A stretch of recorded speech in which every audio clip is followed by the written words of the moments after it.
The last input field we want to create is the text area.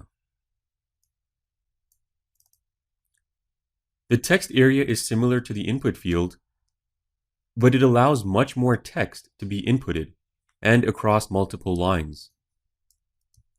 So let's take a look at an example.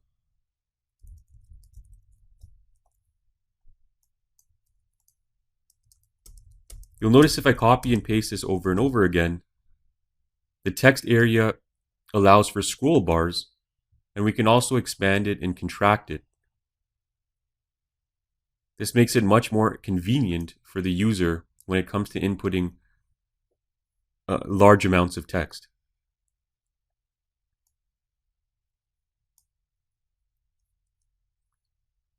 So before we create the text field, we'll start with our label, which is additional comments.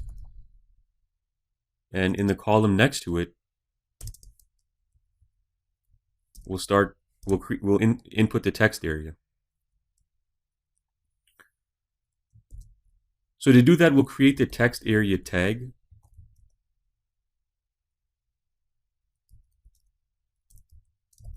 And we'll explain what the attributes mean in just a moment.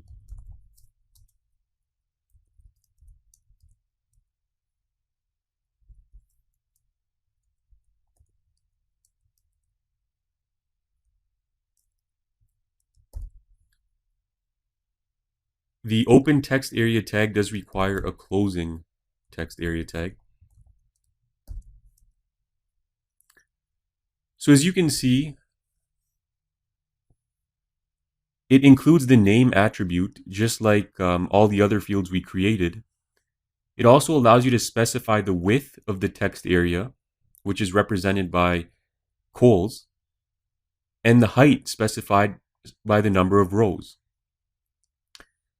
In this case, our text area will be 5 rows in height.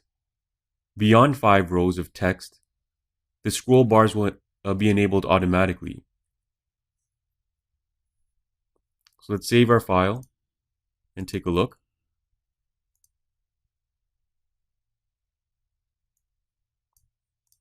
So this is our text area here.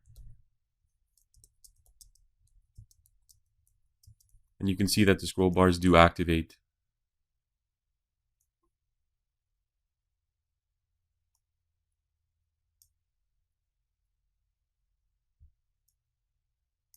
Now the last part of this form that we want to create is the submit and reset button.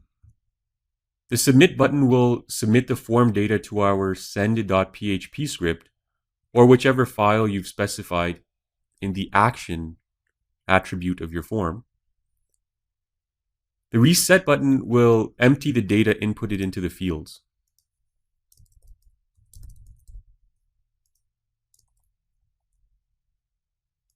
And so that's how that works. So let's go ahead and create those 2 buttons.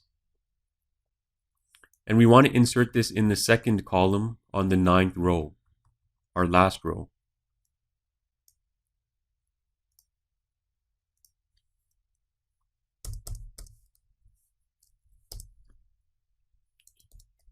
So the button is an input. We have to specify that the type, which is a submit button.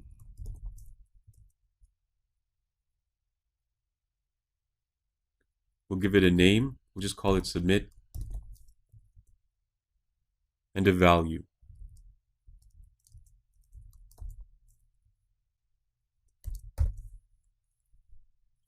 And then we just close the input. And we'll do the same for the reset button.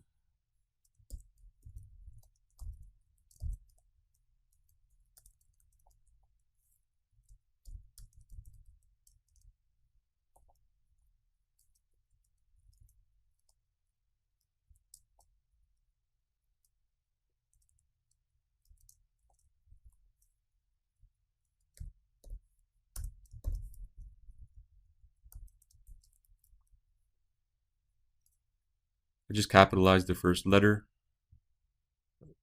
So let's go ahead and save the file and take a look at the entire form.